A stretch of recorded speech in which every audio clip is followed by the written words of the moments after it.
Let's begin with that breaking news on that shooting outside a Jacksonville warehouse this afternoon. Investigators right now still on the scene at the Amazon Fulfillment Center on the north side. One man is dead, 2 others are hurt according to JSO, and 3 suspects are on the run tonight.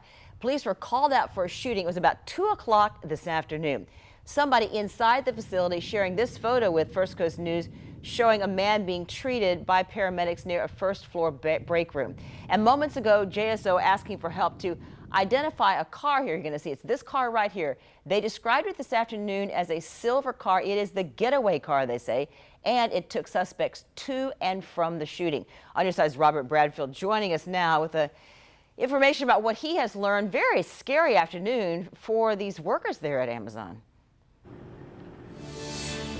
Yeah, tense and chaotic as well. And that picture that you just referenced from the Jacksonville Sheriff's Office, released really in the matter of about 10-15 minutes ago. We're sharing it with you again tonight. Police saying they need information to locate that vehicle and the 3 suspects inside. We'll step out of the way. You can still see some employees now leaving this facility tonight.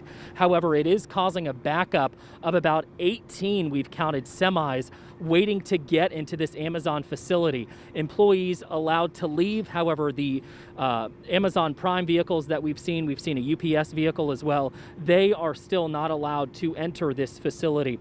We do know that a 20-year-old man was shot and killed outside of this facility. He was filling out an application when we were told that 2 people inside of that silver vehicle left that vehicle and then went up to that individual, specifically targeting him, according to the Jacksonville Sheriff's Office.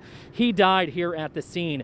2 other people were also shot. A man also described as a 29-year-old, one shot in the arm, another man shot in the foot. They were treated and released here. However, police still looking for those 3 suspects inside that silver vehicle, as Jeannie showed you the picture. Police also wrapping up a news conference a short time ago, describing also what they saw and heard from witnesses. Listen.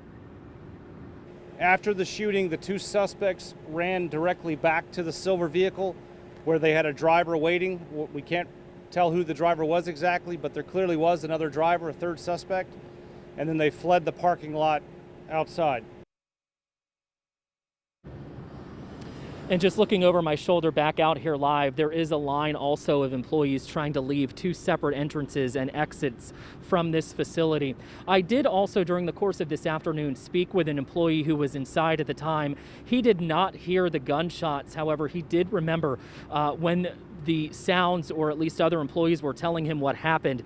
They were shuffled off into a corner of this facility where they stayed for quite some time. Of course, they were uncertain specifically of what happened, but there were rumors inside this facility that several people were shot. Unfortunately, that was the case tonight. We will be speaking with an employee who was inside at the time here coming up tonight at 11 o'clock. You will hear from him. Of course, some tense and chaotic moments for sure this afternoon.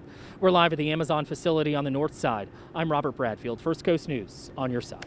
Robert, thank you so much. Once again, let's take another look at the suspect vehicle that JSO says is linked to this deadly shooting. Authorities believe this silver car is the getaway vehicle.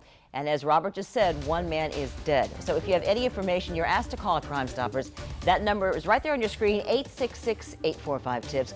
You always can stay anonymous, and you could get a cash reward.